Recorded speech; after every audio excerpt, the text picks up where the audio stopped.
दोस्तों, क्या आप जानते हैं कि कटे हुए सेब का रंग क्यों बदल जाता है, या फिर ये कि ज्यादातर लिफ्ट्स में शीशा क्यों लगा होता है। अच्छा, ये तो जानते होंगे कि रेलवे स्टेशंस पर ट्रेन के लोकोमोटिव इंजन्स को स्टॉपेज के दौरान बंद क्यों नहीं करते। नहीं भी जानते तो क्या हुआ, इसीलिए तो आता हूँ मैं हर हफ्ते करने आपको कुछ नई, कुछ इंटरेस्टिंग इन्फॉर्मेशन से फैक्टिफाई। तो बैठ जाइए इत्मीनान से और बांध लीजिए अपनी अपनी कमर पेटियां। बिना एक भी पल और गवाए शुरू करते हैं फैक्टिफाइड हिंदी पर आज का ये सफर। Factorial Fact by Anikesh Pal. Factorial Facts on your face.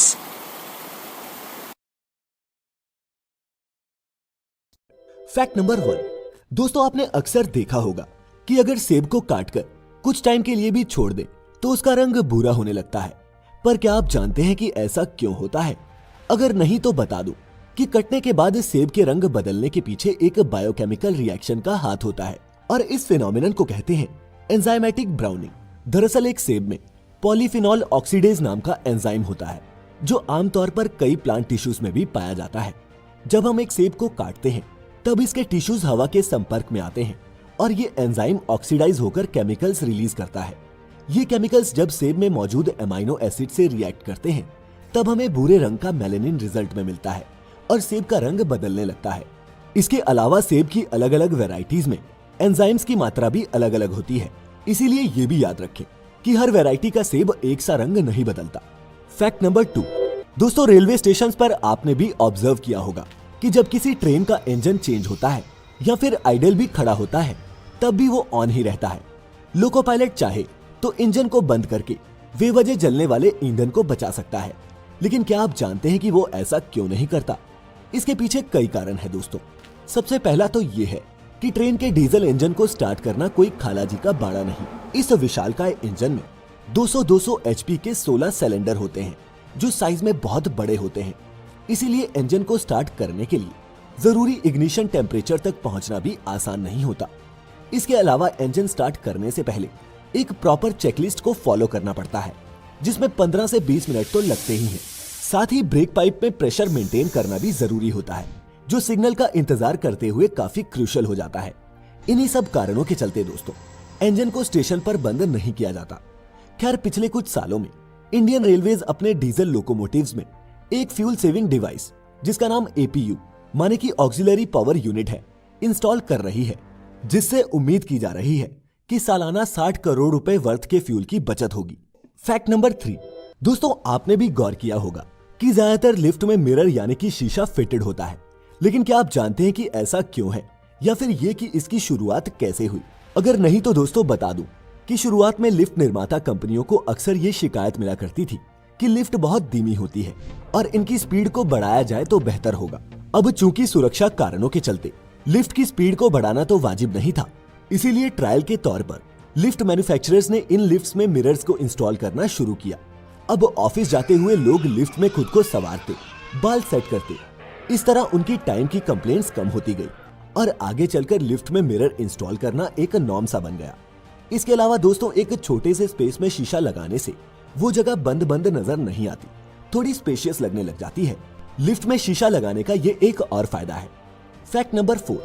दोस्तों, हमारे देश में चाहे आप दिल्ली में हो या कोलकाता में, कश्मीर से कन्याकुमारी तक हर समय हर वक्त एक ही टाइम होता है। ऐसा नहीं है कि जब दिल्ली में 6 बज रहे हों तब कोलकाता में टाइम कुछ और होगा, वहां भी 6 ही बज रहे होंगे।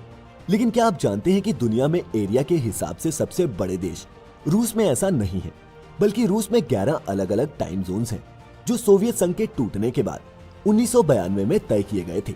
माने कि पूरे रशिया में हर समय एक ही टाइम नहीं होता, बल्कि एक ही देश में 2 शहरों के बीच 10 घंटे तक का फर्क भी मुमकिन है।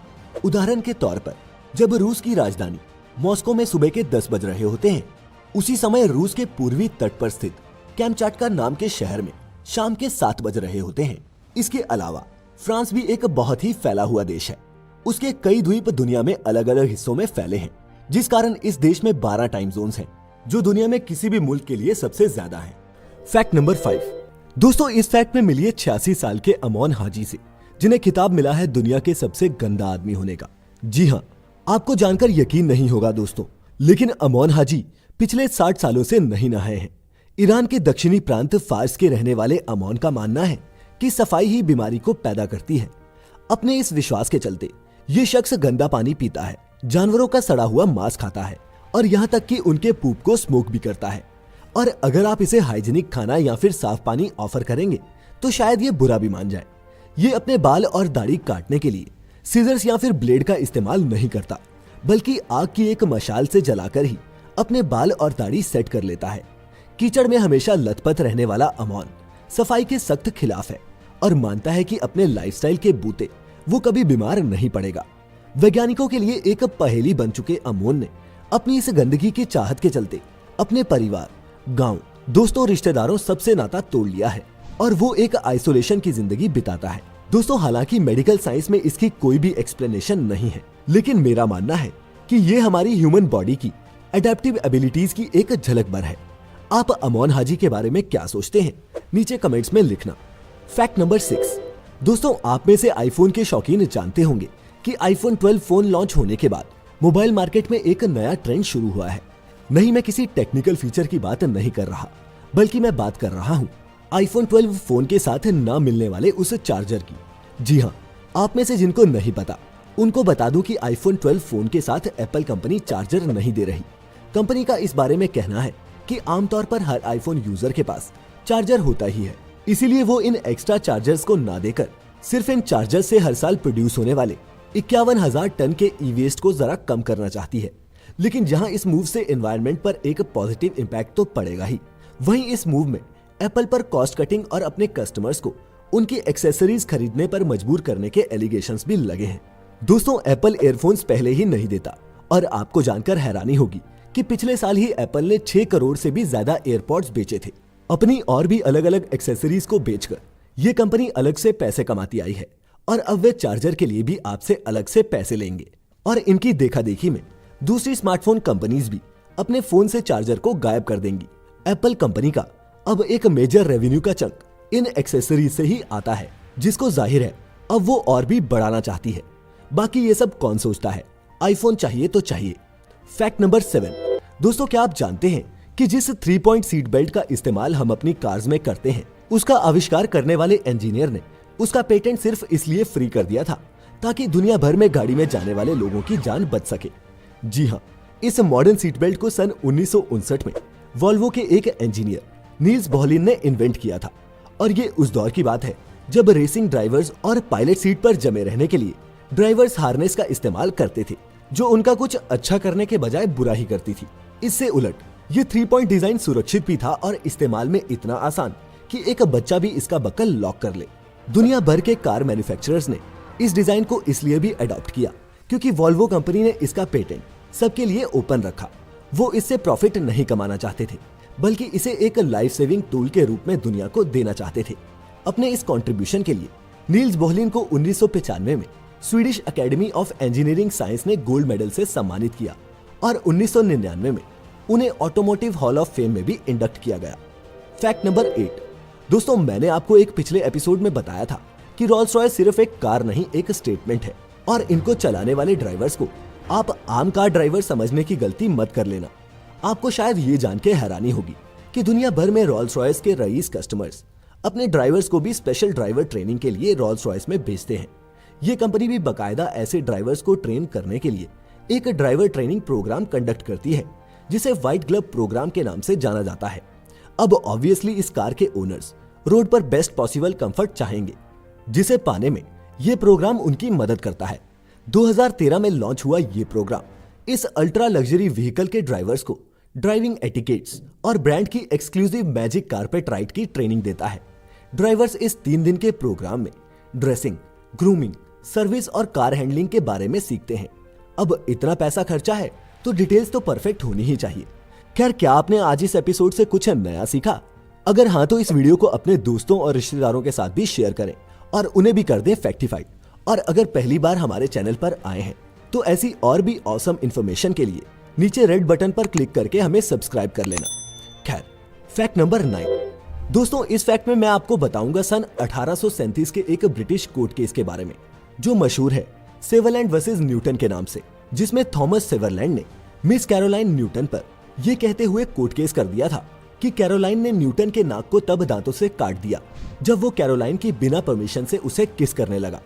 जज ने थॉमस के खिलाफ फैसला सुनाते हुए ये फैसले में लिखा था कि अगर एक आदमी औरत की गैर मंजूरी के उसे किस करने की कोशिश करता है तो वो महिला उस आदमी का नाक काटने के लिए एंटाइटल्ड है। ये कोई गुनाह नहीं। तो दोस्तों, इस फैक्ट के जरिए मैं उन तड़कीले भड़कीले नौजवानों को जो हर गली चौराहों पर लड़कियों का रास्ता रोकते हैं, उन्हें ये संदेश देना चाहता हूँ कि ना का मतलब ना होता है। खैर, अब वक्त हो चला है आपके अपने योर ओन फैक्ट का, जो आज हमें भेजा है अक्षय चिकते जी ने।